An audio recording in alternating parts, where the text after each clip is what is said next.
In Greek mythology, there is a goddess unlike the others. Her name is Astraea, justice itself.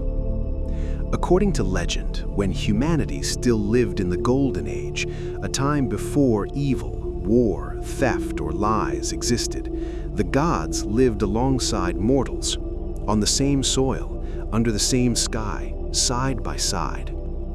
Then the Golden Age ended, the Silver Age came, and then Bronze. With each passing age, something more was broken, more boundaries were crossed, every promise was shattered further. One by one, the gods withdrew, they returned to Olympus. But Astraea stayed. When everyone else had left, she was still there, among the people, in the towns, in the squares, by the dusty roads, the last being trying to preserve justice. And eventually, even she could not bear it. According to Hesiod's account, in Works and Days, written in the 7th century BCE, the people of the Golden Age knew death as sleep. They did not suffer, did not age, and the earth yielded its harvest without labor. In the Silver Age, childhood lasted 100 years, but maturity was brief, and humans abandoned their reverence for the gods. In the Bronze Age, war arrived, weapons were forged, violence became ordinary.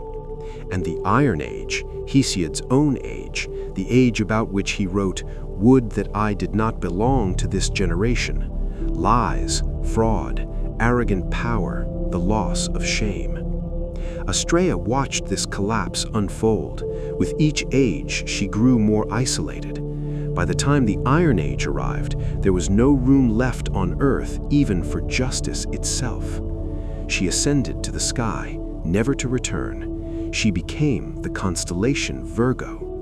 But in her hand, the symbol of abundance, of measure, of order, a sheaf of wheat. Even as justice departed, she did not abandon measure. Hesiod told this story. Ovid wrote it down. Virgil, in his 4th Eclogue, framed Astraea's return as the herald of a new golden age. But the story itself conceals a question. Did justice truly leave, or did it simply change form? Where did humans learn the difference between right and wrong?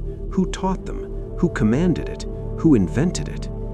Fire was discovered independently by communities that had no knowledge of one another. Did they also discover justice independently? And if they did, why did they find such strikingly similar things? The answers to these questions do not reside in a single geography. From the banks of the Nile to the Euphrates, from Athens to Midian, from the Ganges to northern China, fragments of justice are hidden everywhere. And when you bring those fragments together, the picture that emerges is far more coherent than you might expect. When you search for the earliest written trace of justice, the place you find is not the one most people anticipate. Not Hammurabi, not Moses, certainly not Greek philosophy. Egypt, the 5th dynasty, approximately 2400 BCE. An elderly vizier named Ptah-hotep, before his death, leaves a text for his son. This is not a law code, it is a book of counsel. But among the counsels are lines like these: God is opposed to tyranny. God loves obedience. The greedy man cannot fill his belly. And he uses a concept, seker neter, divine providence. What a person does will not go unanswered. Even if you cannot see it, there is an order that operates. The real power of this text lies in its date. It was written 1,000 years before Hammurabi, 1,200 years before Moses, 2,000 years before Socrates. And a civil servant, not a king, not a prophet, not a priest, defined justice as an integral part of the divine order. Ptah-hotep was not merely dispensing abstract principles. Each of his 37 maxims addressed a concrete, everyday situation. Do not speak harshly to the man who begs. Turning him away is enough. There is no need to humiliate him. Do not attack those weaker than yourself in a dispute. It will not make you right, only smaller. Do not be greedy at the table. A morsel of bread lasts but a moment, but the disgrace of greed endures. Each line a lesson in justice, but not the kind you might expect, written not in the language of laws, but in the language of character. To Ptah-hotep, being just was not about memorizing a list of rules. It was a way of being human. These counsels were not merely a personal moral guide. In Egypt, the vizier, the chatti, was also the chief judge. In Ptah-hotep's profession, justice was not a theoretical concept, it was a daily practice. A 6th dynasty inauguration text instructs the incoming vizier, treat those you know and those you do not know alike. Treat those close to you and those far from you the same. And a warning, do not judge in anger, for people accuse a judge of siding with the weeping, but of favoring the guilty. Impartiality was not merely a virtue, it was the precondition of a judge's legitimacy. The Egyptians called this order Maat, truth, measure, balance, justice. 4 concepts in a single word. Maat was not merely a moral principle, it was a cosmic reality.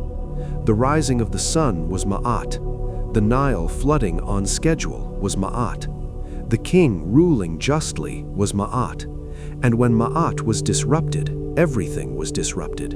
Nature, society, the individual. A judge's fidelity to Maat was tested. If personal interest guided his verdicts, he was considered to have disturbed the cosmic order. Law was not a private affair, it was a responsibility that affected the universal balance. There was also a goddess figure devoted to Maat, a kneeling woman bearing an ostrich feather upon her head. That feather was the symbol of measure, of lightness, of equilibrium. And even the pharaoh was accountable before Maat. In a ritual called presenting Maat, the ruler would extend a small statuette of Maat to the gods, swearing, "I have maintained order, I have not disturbed the balance." A king rendering account to the gods, perhaps the oldest and most concrete expression of the idea that power is not unlimited. Today, we call this accountability. The Egyptians had embedded it in a state ritual 5,000 years ago. Ptah-hotep's text tells us this. Long before humans began writing laws, they believed that justice existed as an idea, that it was not a human invention, but a cosmic structure. Justice was not invented, it was discovered. At least, that is what the Egyptians believed. Was justice as an idea sufficient? No. On the banks of the Nile, there were ideas, but between the Euphrates and the Tigris, a further step was taken. Ideas were carved into stone. Most people are familiar with the Code of Hammurabi, yet what many still do not know is that roughly 3 centuries before him, another king, Ur-Nammu, had a law code drafted in the Sumerian lands, the earliest known written code of laws. And compared to Hammurabi's an eye for an eye, a tooth for a tooth severity, Ur-Nammu's laws are strangely gentle. Instead of bodily punishments, they prescribe monetary fines. If you break a person's nose, you pay a certain amount of silver. If you fracture a bone, another amount. No retaliation, compensation. This difference may appear minor, but it represents an enormous leap. Punishment is no longer revenge, it is repair, making the injured party whole, mending what was broken. Justice does not demand blood, it demands measure. The preamble of Ur-Nammu's code states this explicitly. I did not deliver the orphan to the powerful. I did not deliver the widow to the wealthy. I did not deliver the man of 1 shekel to the man of 1 mina. Protecting the weak from the strong, that is the reason written law exists. Law is the shield of the powerless in an arena where everyone else is unarmed. Now think about it. Why did Ur-Nammu have this carved in stone? Could oral tradition not have been enough? Perhaps it was not. Who knows? An oral rule bends in favor of the powerful. "That is how I remember it," can be said, and the weak cannot object. A written rule is fixed. A sentence carved in stone can never be changed even by the king, at least in theory. And that is how writing liberated justice from the whims of memory. And in the same lands, centuries later, another text had emerged, the Shirpu series. This is not a law code, it is a ritual text. Priests used it to undo binding curses upon a person. But to undo a curse, the sin must first be identified, and the catalogue of sins in the Shirpu, through a single list of questions, produced humanity's oldest moral inventory. Did he separate son from father, father from son? Did his mouth speak true while his heart thought otherwise? Did he use false weights? Did he violate his neighbor's boundary? Did he approach his neighbor's wife? When I read these lines, I paused. In Babylon, 3,700 years ago, a priest defining sin was using the same categories that would later be carved into Moses' tablets: lying, theft, adultery, the tearing apart of families, fraud in commerce. The Ten Commandments had not yet been written, no prophet had yet been sent to those lands, but the moral boundaries had already been drawn. What does this mean? Two possibilities emerge.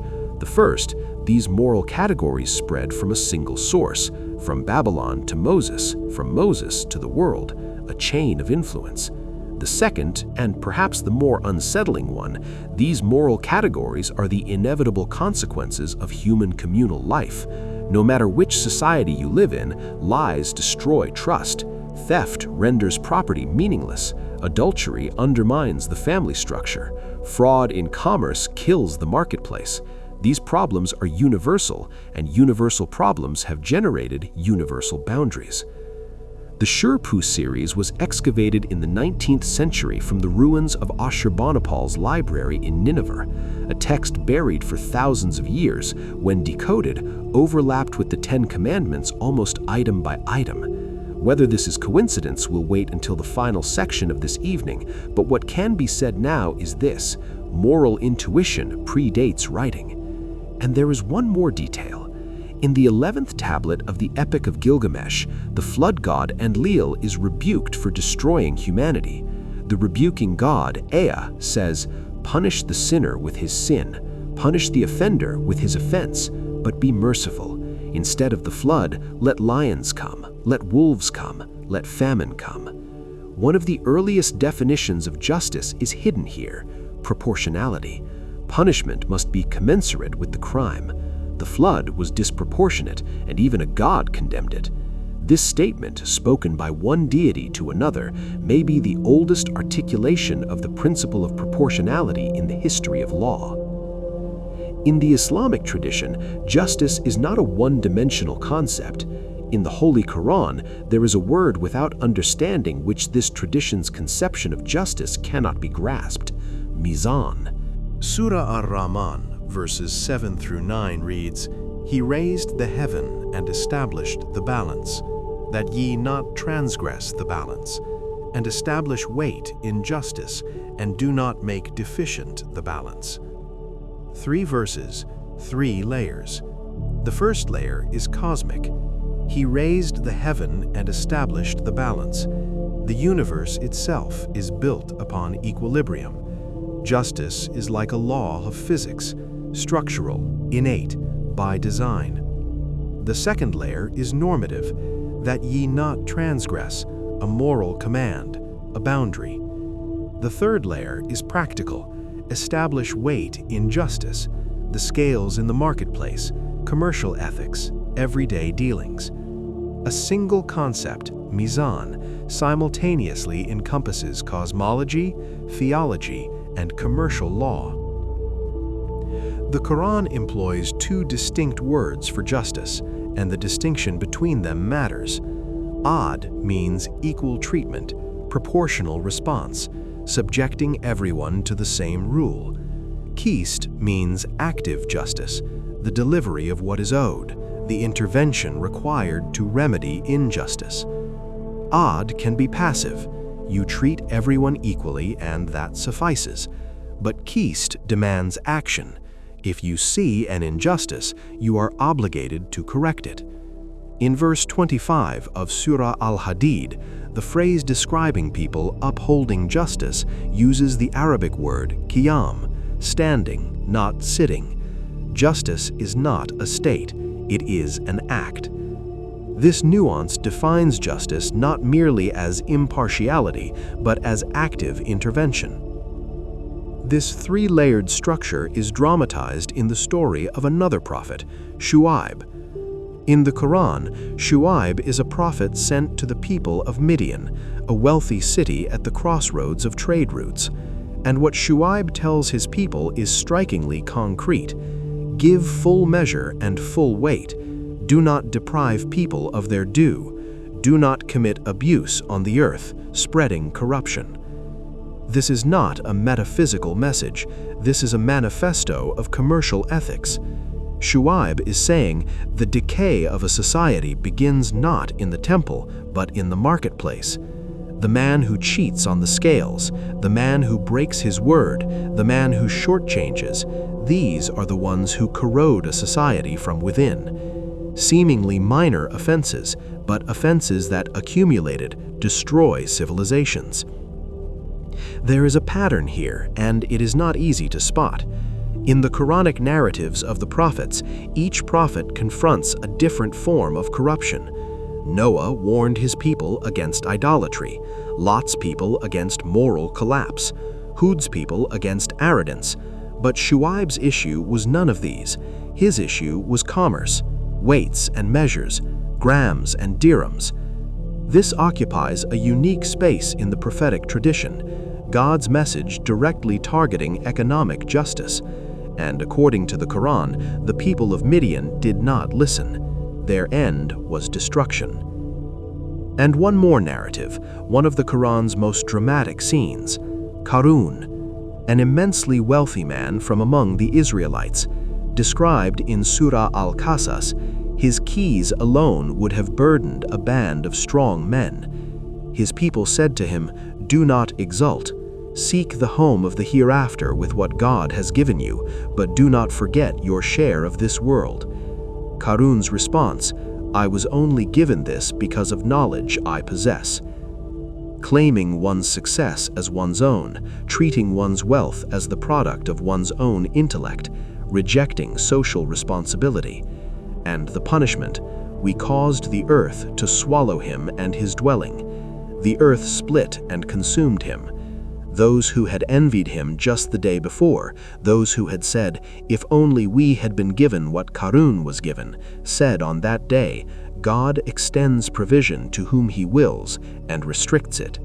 Here, justice is not merely a crime and punishment calculation. How wealth is earned, how it is perceived, how it is used, all fall within the scope of justice. Qarun did not steal, he killed no one, but he represented what may be the most insidious form of injustice, appropriating success while rejecting responsibility. And here a powerful pattern emerges, difficult to see but impossible to ignore. The greed Ptahhotep counseled against, the scale tampering Shu'aib warned of, the arrogance Qarun displayed, all fed from the same root, exceeding measure. Egypt called it the disruption of Maat. The Greeks would call it hybris, the Chinese the violation of Li, the Islamic tradition Tughyan, transgression, the crossing of bounds.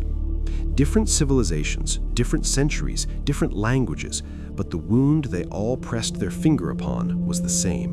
When humans fail to recognize their limits, society collapses. The name for recognizing that limit, justice.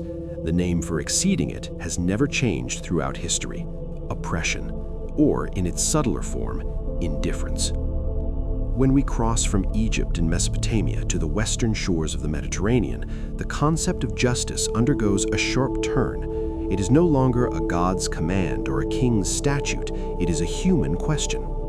Socrates, Athens, 5th century BCE. And this transition did not begin with Socrates. The Greek tragedians had already paved the way. In the world of Aeschylus, guilt was transmitted across generations, a family curse, a father's sin passed to his children. In Sophocles, the individual began to emerge. Antigone argued that there existed a justice above the laws of the state, and she paid for it with her life. In Euripides, the gods themselves were questioned. Why should unjust gods deserve worship? From collective guilt to individual conscience, from individual conscience to divine interrogation, at the end of this evolutionary chain, Socrates took the stage. But let us pause on Antigone a moment longer, because her story contains the sharpest dilemma in the entire history of the justice debate. King Creon has forbidden the burial of Antigone's brother, Polynices. It is illegal to honor a man who betrayed the state. Antigone defied him. Your edict is the rule of today, but the laws I obey have existed since before time, and no one knows when they were laid down. This sentence may be the oldest and most powerful expression of the concept of natural law in human history. Above the law laid down by the state, there exists a law that springs from human nature itself, and when these two laws collide, which do you obey? Antigone made her choice. She paid the price, but her question remained unanswered, and it has remained unanswered for 2,500 years. Socrates wrote nothing. What we know, we owe to his students, Plato above all. But what Socrates did represented a breaking point in the history of justice, because Socrates was the first person to attempt to define justice, and the questions he raised in the process remain unanswered to this day. First question, are written laws sufficient? Socrates' answer was no. There were also unwritten laws, rules no state had codified but every society observed. Respect for the elderly, hospitality, burying the dead. No lawbook commanded these, yet every society practiced them. Where did these laws come from? Socrates called them the laws of the gods, but he did not mean commandments that a deity had carved on tablets. He meant principles inscribed in human nature itself. Second question, and this one is dangerous, perhaps one of the most dangerous questions ever posed in history, the Euthyphro dilemma. Socrates asks a man named Euthyphro, do the gods command something because it is good, or is it good because the gods command it? This question sounds simple when first heard, but stop for a moment. If the gods command it because it is good, then goodness exists independently of the gods. Goodness would exist even without the gods. If it is good because the gods command it, then should the gods tomorrow command kill, that too would be good, because the measure of goodness is the gods' will and nothing else. This question, posed 2,400 years ago, opened the deepest rift between theology and philosophy, and no one has fully closed it. Socrates said something else, and this too was devastating. Virtue is knowledge. No one commits evil knowingly. A person who does evil simply does not know what is right. If they truly knew, they would not do it. Aristotle objected years later. To know what is right is one thing, to be right is another. Knowing what courage is does not make you courageous. He was correct. But the door Socrates opened did not close. Is justice a matter of possessing a certain character or of possessing a certain knowledge? The Athenians put Socrates on trial. A jury of 501 citizens, the pride of Athenian democracy. The charges, corrupting the youth and impiety toward the gods. Socrates did something striking in his defense. He did not apologize. He interrogated the jury more than he defended himself. He said, "I am the gadfly of Athens, sent by God to sting this sluggish horse of a city awake." Before 501 people, with his life at stake, he compared himself to a gadfly. The jury split, 280 to 221 in favor of conviction, a narrow margin. The sentence? Death, hemlock poison. And Socrates could have escaped. His friend Crito had arranged the prison guards, prepared an escape plan, but Socrates refused. In the Crito dialogue, he explained his reasoning. The laws raised me, educated me, protected me. If I flee now because they have made a decision I do not like, I break the contract between myself and the laws. And a man who violates the laws forfeits the right to speak of justice. He submitted to an unjust verdict, but he refused to respond to injustice with injustice. The man who spoke of justice was killed by an unjust decision, and he accepted it knowingly, because justice was not merely an idea, it was a cost.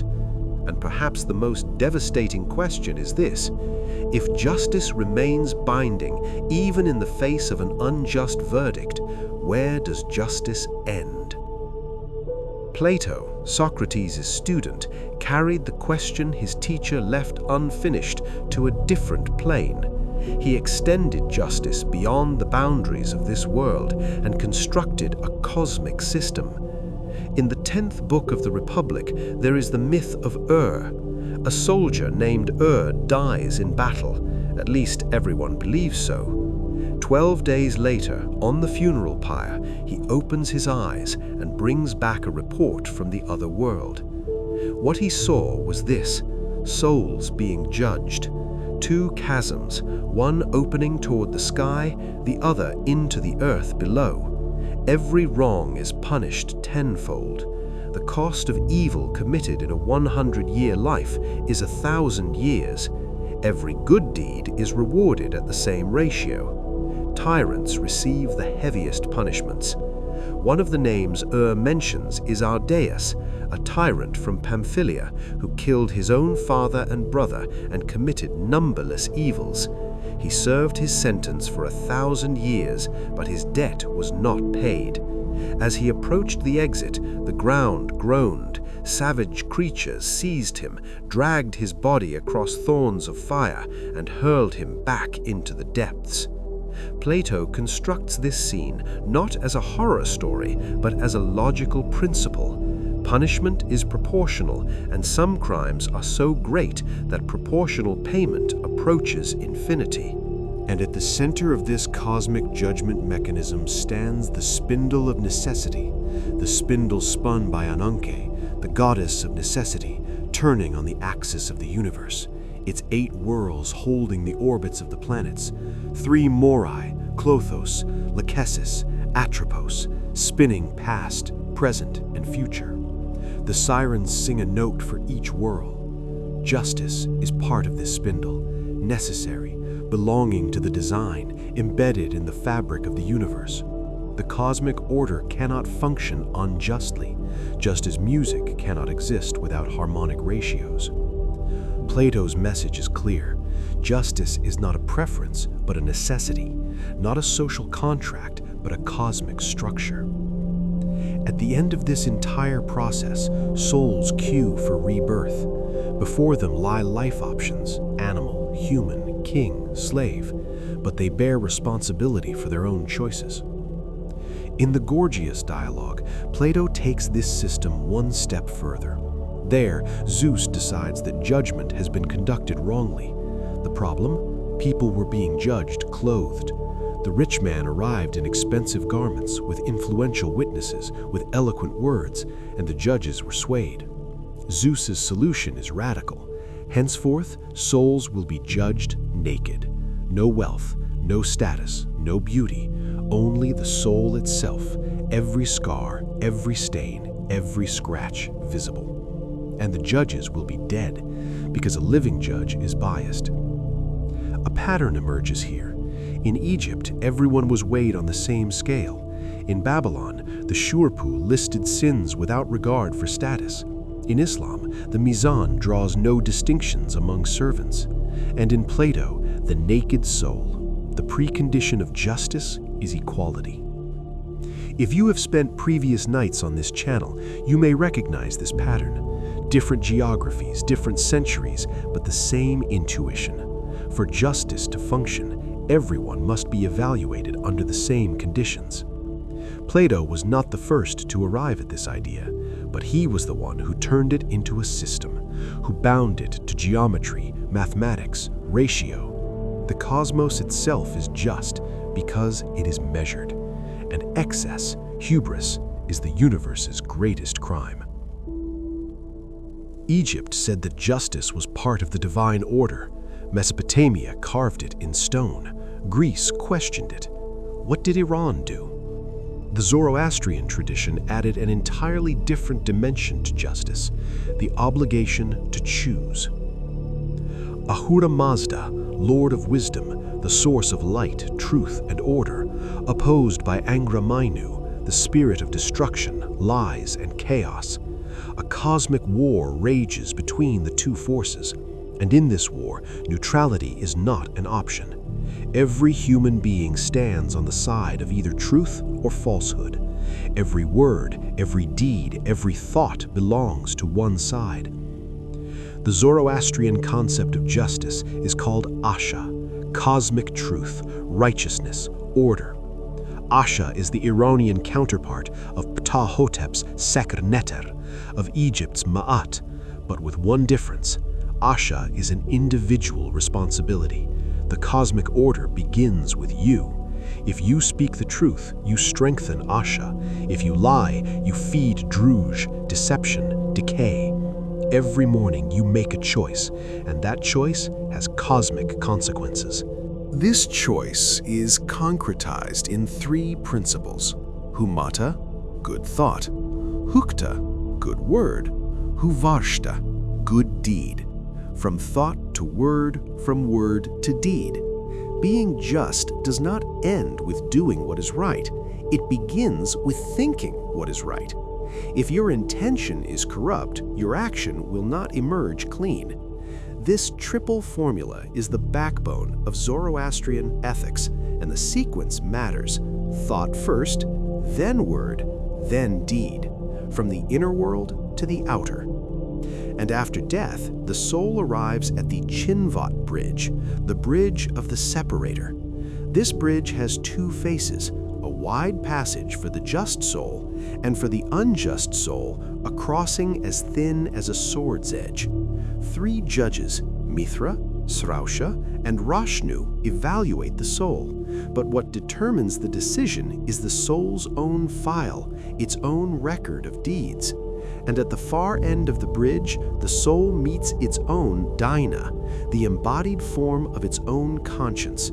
The Dina of a soul that lived justly appears as a beautiful young woman. The Dina of an unjust soul appears as a terrifying old hag. The soul is not confronted by others' judgment, but by its own reflection. Justice does not come from outside, it looks out from within. In this structure, it is difficult not to see parallels with Islam's Sirat bridge. Bridge, scale, individual reckoning, the recording of deeds. The parallels are striking. Chronologically, Zoroastrianism is older, but influence need not flow in one direction only. Perhaps the same intuition produced similar images in different lands, just as the cosmic scale of Egypt and the sin catalogue of Babylon resemble each other. What is striking here, the Zoroastrian tradition defines justice as a war. In Egypt, justice was a balance, Maat's scale. In Babylon, it was an order, laws carved in stone. In Greece, it was a question, Socrates' interrogation. In Iran, it is a conflict. And in this conflict, you cannot remain neutral. Choosing not to choose is itself a choice, and the wrong side's choice. This idea that individual moral responsibility carries cosmic consequences became one of the most influential concepts in human history. Echoes of it can be heard in Christianity's sin and redemption theology, in Islam's Day of Judgment, in Kant's categorical imperative. When we turn east to China, we encounter a radically different face of justice. Here, neither God nor prophet nor philosopher occupies the center. At the center is a single concept, measure. The German philosopher Hegel, when classifying world religions, gave China a special name, the religion of measure. In Chinese thought, Tian, heaven, is not a personal god. It does not command, does not punish, does not speak, but it has established an order, and this order declares that everything has a measure. Too much rain is bad, too little rain is also bad. Too much power is dangerous, too little power is also dangerous. The emperor's duty is to maintain this measure, to not disturb the balance. If the emperor disturbs the balance, natural disasters follow. This is why earthquakes and floods served as instruments of political accountability. Confucius elevated this to the social plane, Li, ritual order, everyone knowing their role, recognizing their limits. A father acts as a father, a son as a son. A ruler acts as a ruler, a subject as a subject.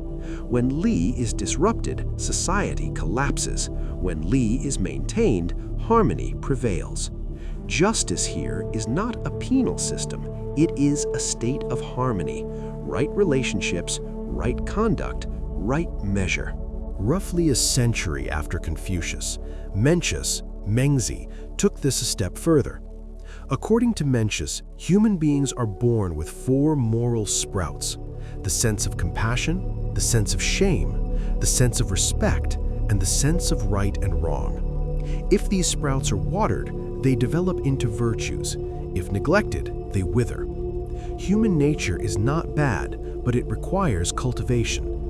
And among these 4 sprouts, one serves as the cornerstone of Mencius's entire system: righteousness, fairness, the sense of justice. It is innate, known without being taught. In the Chinese tradition, justice is not a rule imposed from outside, it is a potential already present within. And should a ruler suppress this potential, should he use his power to crush rather than cultivate it, he loses the mandate of heaven, Tianming. The people gain the right to revolt. Mencius is one of the earliest theorists of the right of revolution to be committed to writing. But this right of revolution is not naked power logic, it is a moral argument. If a ruler is not just, he has lost his legitimacy and is no longer a ruler. The people do not overthrow a king, they remove from his seat a man who has already forfeited the title of ruler. Justice here is not merely a virtue, it is legitimacy itself. Aristotle's Mesotis, the golden mean, is surprisingly close to this. Excessive courage is recklessness. Too little courage is cowardice. What makes a virtue is that it occupies the middle ground. And this idea that measure itself is justice appears in Buddhism as the middle way, in Islam as Mizan, and in China as Li. Different names, the same intuition. But there is one more stop we must make tonight, the Jewish tradition. In Hebrew, the word for justice is tzedek, and from tzedek derives another word, tzedakah, typically translated as charity, but actually meaning justice. In the Jewish tradition, helping the poor is not a kindness, it is a debt. The wealthy person who gives is performing justice, not generosity. Because wealth, according to this tradition, is a trust, given to you but not yours. This subtlety makes an enormous difference. If aid is a kindness, failing to give simply means you were not generous. If it is a debt, failing to give is injustice. Maimonides, the great 12th century Jewish thinker Moses ben Maimon, organized this concept into an 8-level hierarchy. The lowest level, giving reluctantly under pressure. Higher levels, giving without knowing the recipient's identity, giving so that the recipient does not know the donor's identity. And the highest level, what most people would not expect, making the poor person a business owner, offering them a partnership, enabling them to stand on their own feet. The highest justice, in other words, is making giving unnecessary. A justice that does not create dependency, but liberates. Maimonides targets not generosity, but the system. A just society is not one that produces people perpetually in need of help, it is one in which everyone can provide for themselves. This hierarchy transforms justice from an act to a relationship. The issue is not how much you give, but how you give. And the most just form of giving is the one that ensures the other person never needs you again. Tzedakah moves justice from punishment to sharing, and this movement is one of the quietest but most profound revolutions in the history of the concept of justice. In every system I have described so far, there is one common element: a judge. Whether it is a god, a king, a court, or a cosmic order, someone makes the decision, someone administers the penalty, someone holds the scale. But India found another way: karma. At its core, karma holds this: no action goes without consequence, but the entity delivering that consequence is not a judge. The action itself carries its own result. Good produces good results. Evil produces evil. No judge needed, no court needed, no divine intervention needed. The system is automatic. To grasp the radical nature of this idea, step back for a moment. In Egypt, the heart was weighed. Someone did the weighing. In Babylon, there were laws. Someone enforced them. In Greece, there were judges. Someone made the decision. In Islam, God judged. But in karma, no one judges. The universe itself is an accounting system, and there is no way to step outside this system. No mechanism for appeal, no forgiveness. Only the aggregate result of accumulated actions. The mechanism of karma also matters. Action alone is not enough. Intention is the determining factor. Two people performing the same action with different intentions accumulate different karma. A person helps the poor. If the motive is compassion, positive karma results. If the motive is showmanship, karma is neutral or negative. The system measures the source, not the outcome. And this measurement spans multiple lives. A seed planted in one life may sprout in another. When the time horizon expands, sufferings that appeared disproportionate begin to acquire meaning, at least within this framework. Buddhism carried this a step further. Siddhartha Gautama, the Buddha, was not a god, had not received a message from a god, did not speak in a god's name.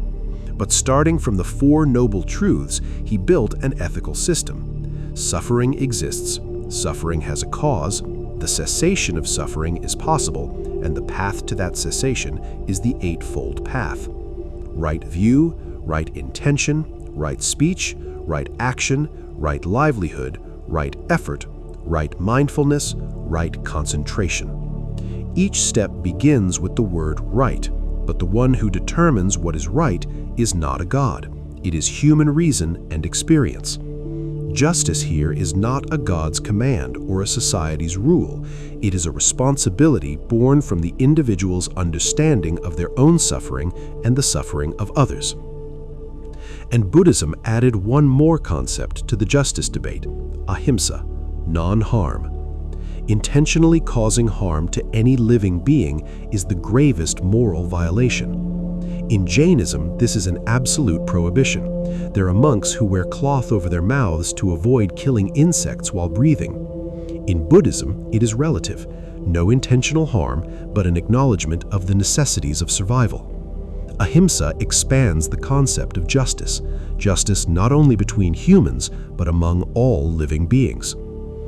Buddhism is notable for not having developed an institutional apparatus of religious persecution throughout its history. It built no inquisition, it organized no crusade, it conducted no campaigns of forced conversion. Exceptions to this generalization exist, instances of violence in Burma, Sri Lanka, and Japan, but at an institutional scale, its failure to produce a systematic apparatus of religious oppression is worth examining. And this situation raises two questions. Does a godless ethical system turn out less destructive than those with gods? And does tolerance mean indifference to injustice? Set these questions aside.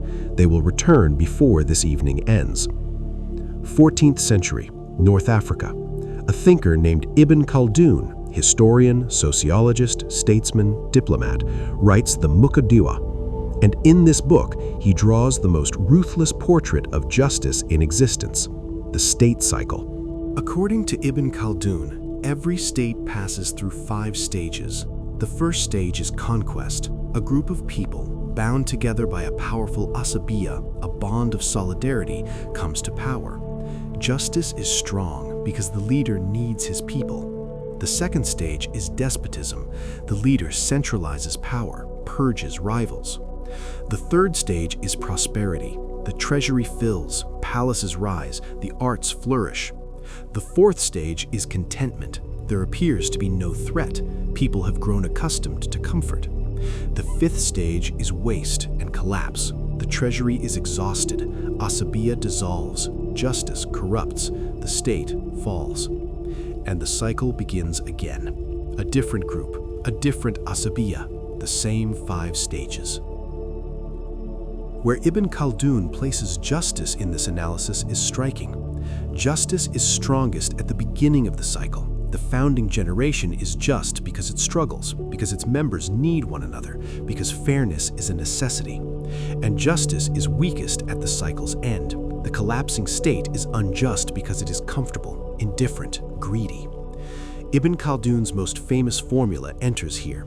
Justice is the foundation of sovereignty.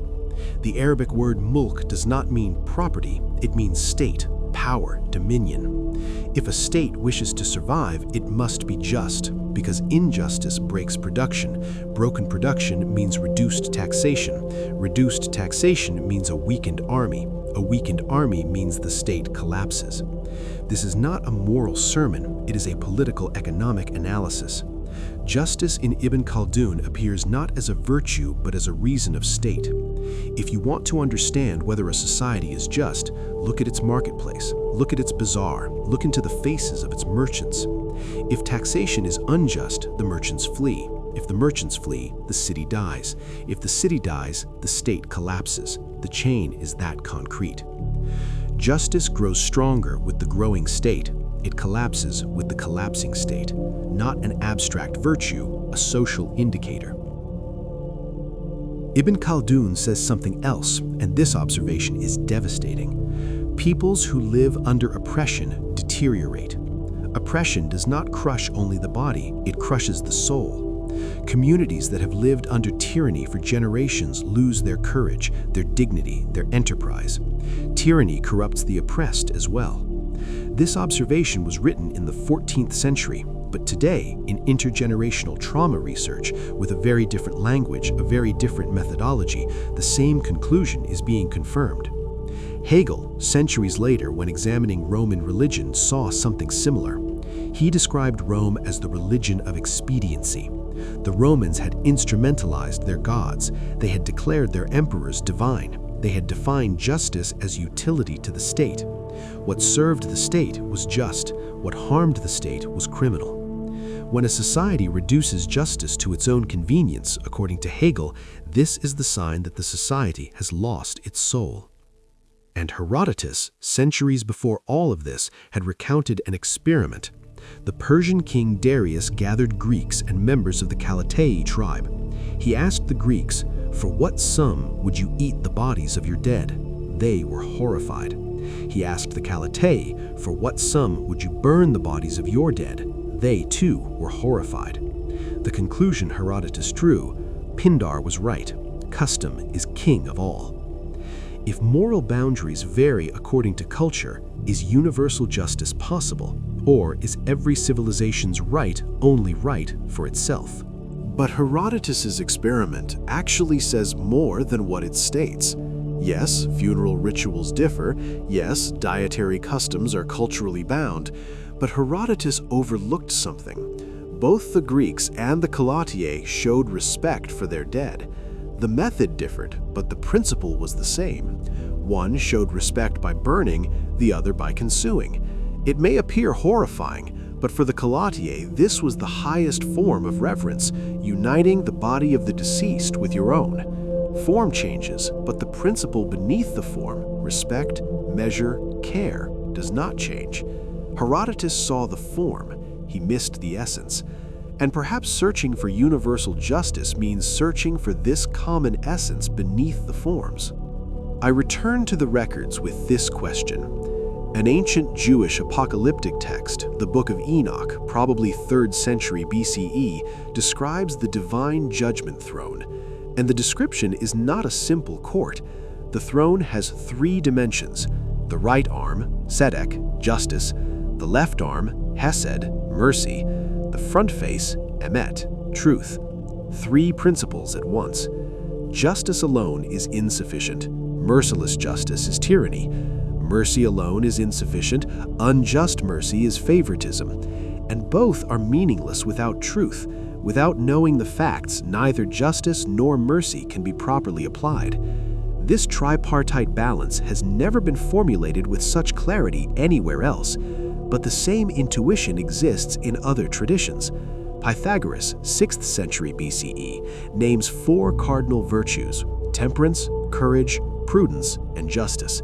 And he makes this claim: no culture has ever rejected these 4 virtues.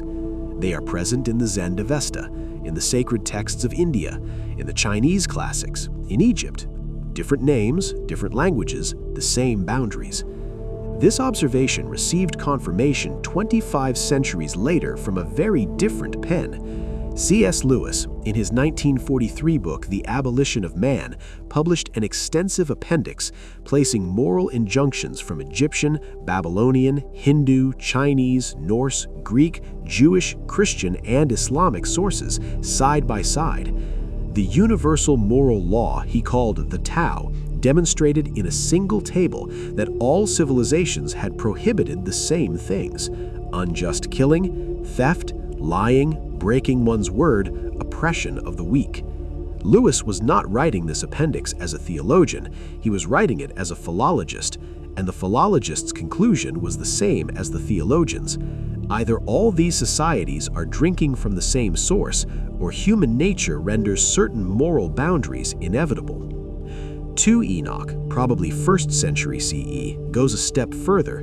God desires not sacrifices, but a pure heart. The shift from ritual to ethics. Not correct worship, but correct living. Not bringing offerings to the temple, but treating your neighbor honestly.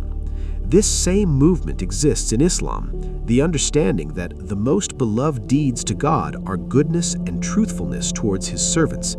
It exists in the Hebrew prophets as well. Micah, what is required of you? To do justice, to love mercy, and to walk humbly. The ritual differs, the geography differs, the language differs, but the ethical message is nearly word for word the same. I feel the need to make an observation. Tonight, we have surveyed the conceptions of justice across 13 different traditions. Each spoke a different language, worshipped different gods, lived in different geographies. Many had no knowledge of one another's existence, and yet the picture that emerges is uncannily consistent. None of them said kill, none of them said steal, none of them said lie. All of them searched for a measure, a balance, a boundary, a proportion. Was Pythagoras right? Is there a universal moral bedrock written into human nature, independent of culture and time? Or was Herodotus right? Does every society construct its own truth, with universality being an illusion? Between these 2 poles, a third path emerges tonight. Perhaps what is universal is not the principles, but the needs. Every society needed justice, because an unjust society could not endure. And that need produced strikingly similar solutions across different geographies. And perhaps the real question is not, does justice exist? Perhaps the question is, what would happen if justice did not exist? Society could not be established. Commerce would not function. You could not live beside your neighbor. You could not raise your child. Justice is not the oldest idea humanity created. Perhaps it is the oldest idea that created humanity. Because without believing that something called right exists, society cannot be established. And without society, a human being cannot be human. But a tension persists. If justice is universal, as Pythagoras, Ptahhotep, the Shorpu, and Lewis all suggested, are all civilizations drinking from the same source? Or does the same need compel the same solution? Just as communities unaware of each other's existence all discovered fire, is justice also a discovery? And if it is a discovery of what? Of human nature, of cosmic order, or of social necessity? The answer may be a mixture of all three.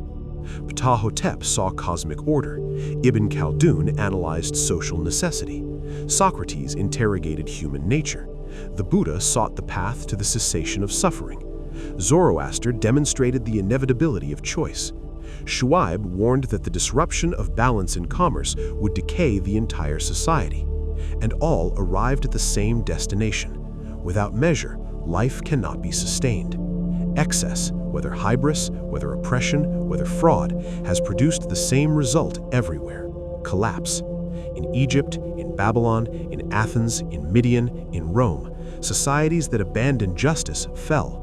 And when new societies were established, the first thing they did was lay down a new principle of justice.